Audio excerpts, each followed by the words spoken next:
आज का टॉपिक हमारा है आउटसाइड माइक्रोमीटर। आउटसाइड माइक्रोमीटर यह एक सूक्ष्म मापी यंत्र है।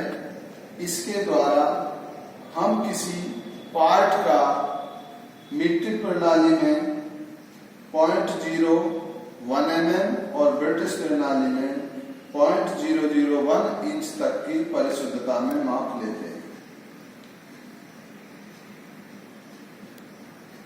इसके प्रिंसिपल यानी कि ये किस सिद्धांत पर कार्य करता है? माइक्रोमीटर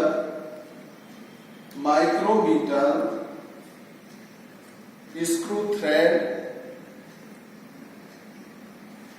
की पिच, स्क्रू थ्रेड की पिच के सिद्धांत पर कार्य करता है, यानी नट और बोल्ट की तरह यह कार्य करता है। जैसे नट को हम घुमाते हैं तो वो आगे पीछे जाता है, तो ऐसे ही जब इसकी हम थिम्बल को घुमाएंगे तो वो आगे पीछे इसका स्पेंडल मूव करता है। इसके रेंज, यहाँ इस पर रेंज लिखी होती है 0 से 25।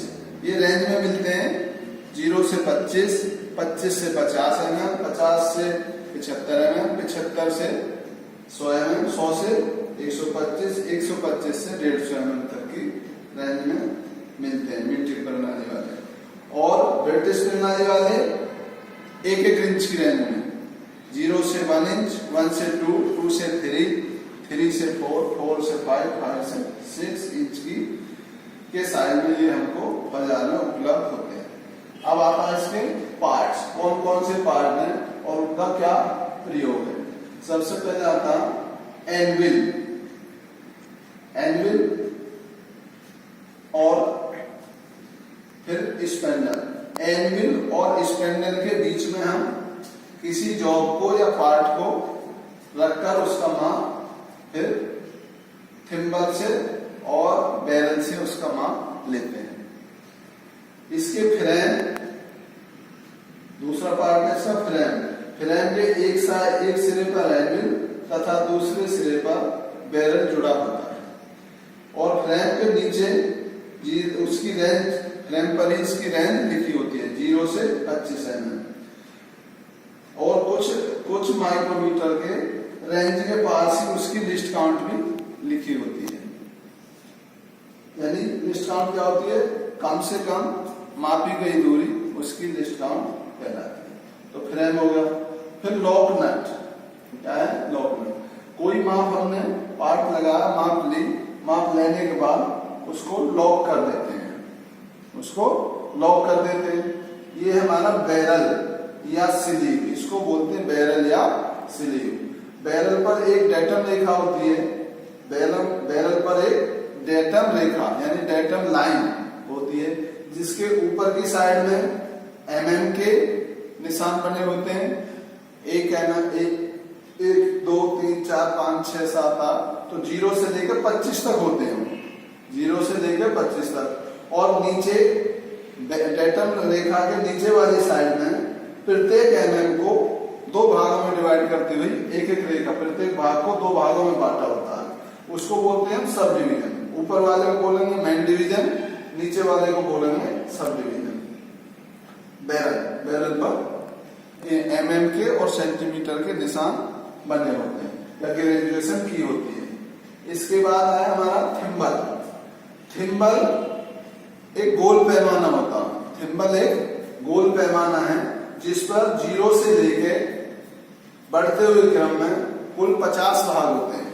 कितने भाग होते हैं? 50 भाग होते हैं। 50, एक भाग का मान होता है इसका 0.01 mm थिम्बल।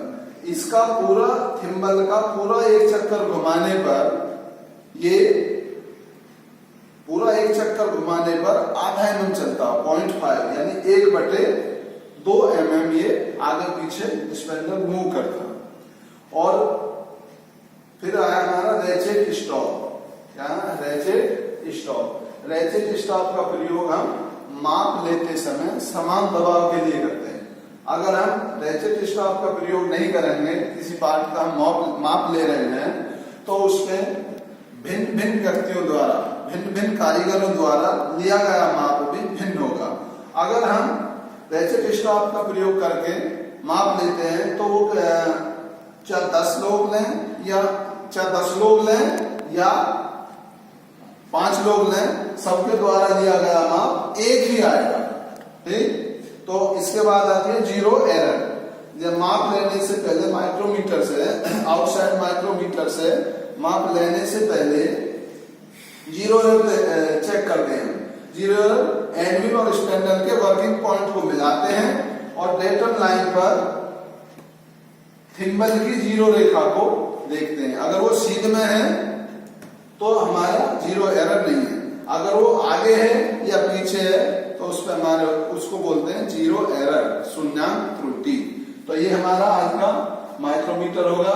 माइक्रोमीटर एक सूक्ष्म मापी यंत्र है, इसके द्वारा हम 0.01 mm और 0.001 इंच की परिशुद्धता में माप लेते हैं। यह नट व बोल्ट की तरह कार्य करता है। रेंज 0 से 25 की रेंज में मिलते हैं। Part, frame, anvil, spindle, barrel पर ग्रेजुएशन होती है, थिम्बल पर 50 भाग होते हैं, गोल पैमाना होता। रेचेट स्टॉप समान दबाव के लिए, लॉकिंग नट माप को लॉक करने के लिए। जीरो एरर, जब हम माप लेने से पहले इसका सीमन त्रुटि यानी जीरो एरर चेक करते हैं। जीरो एरर दोनों को मिलाकर एनविल और स्पेंडल के वर्किंग फेस को मिलाकर हम इस पर इसकी डेटम लाइन, बैरल की डेटम लाइन और थिम्बल की जीरो रेखा को देखते हैं। अगर वो एक सीध में है तो कोई जीरो एरर नहीं है। तो आज का टॉपिक था हमारा ये आउटसाइड माइक्रोमीटर के पार्ट, एरर, रेंज और सिद्धांत। ठीक।